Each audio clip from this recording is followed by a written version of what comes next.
കേന്ദ്ര സംസ്ഥാന സർക്കാരുകളുടെ ജനദ്രോഹ നയങ്ങളിൽ പ്രതിഷേധിച്ചും രാജാക്കാട് ഗ്രാമപഞ്ചായത്ത് ഭരണസമിതിയുടെ കെടുകാര്യസ്ഥതയ്ക്കും വികസന മുരടിപ്പിനുമെതിരെ ഇന്ത്യൻ നാഷണൽ കോൺഗ്രസ് രാജാക്കാട് മണ്ഡലം കമ്മിറ്റിയുടെ നേതൃത്വത്തിൽ 19-ന് രാജാക്കാട് പഞ്ചായത്തിൽ വാഹന പ്രചരണ ജാഥ സംഘടിപ്പിക്കുമെന്ന് ഭാരവാഹികൾ വാർത്താ സമ്മേളനത്തിൽ അറിയിച്ചു.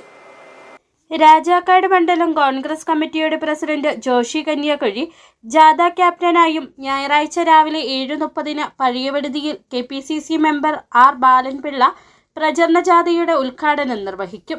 തുടർന്ന് അടിവാരം, വാക്കാസിറ്റി, Asikkavala, Panniyar Nirappu, Kallimali, Ambalakkavala, Kalunku city, Panniyarvetty, Sreenarayanapuram, Kochumullakkanam, Kurangupara, Valiyakandam, Punna city, NR city, Mullakkanam എന്നീ കേന്ദ്രങ്ങളിൽ പര്യടനം നടത്തി രാജാക്കാട് ടൗണിൽ സമാപിക്കും.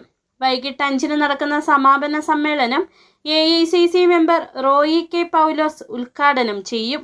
കേന്ദ്ര സർക്കാരിൻ്റെ ജനവിരുദ്ധ നയങ്ങൾക്കെതിരെയും LDF നേതൃത്വത്തിലുള്ള സംസ്ഥാന സർക്കാരിൻ്റെ ജനദ്രോഹ നടപടിക്കെതിരെയും വികസന മുരടിപ്പും സ്വയംപക്ഷപാതവും കാണിക്കുന്ന രാജാക്കാട് പഞ്ചായത്തിൻ്റെ പക്ഷപാതപരമായ പ്രവർത്തനങ്ങൾക്കെതിരെയായിട്ട് ഈ നാട്ടിലെ ജനാധിപത്യ വിശ്വാസികളെയും മതേതരത്വ വിശ്വാസികളെയും സർവോപരി വിശ്വാസികളായ മനുഷ്യരെ ഈ കാര്യങ്ങൾ ബോധ്യപ്പെടുത്തുന്നതിന് വേണ്ടിയുള്ള വാഹന പ്രചരണ ജാഥയാണ് നടത്തുന്നത്.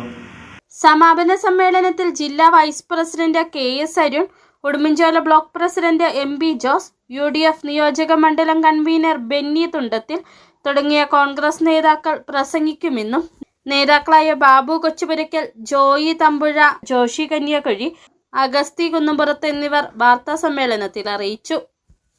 City vision, Rajakkad.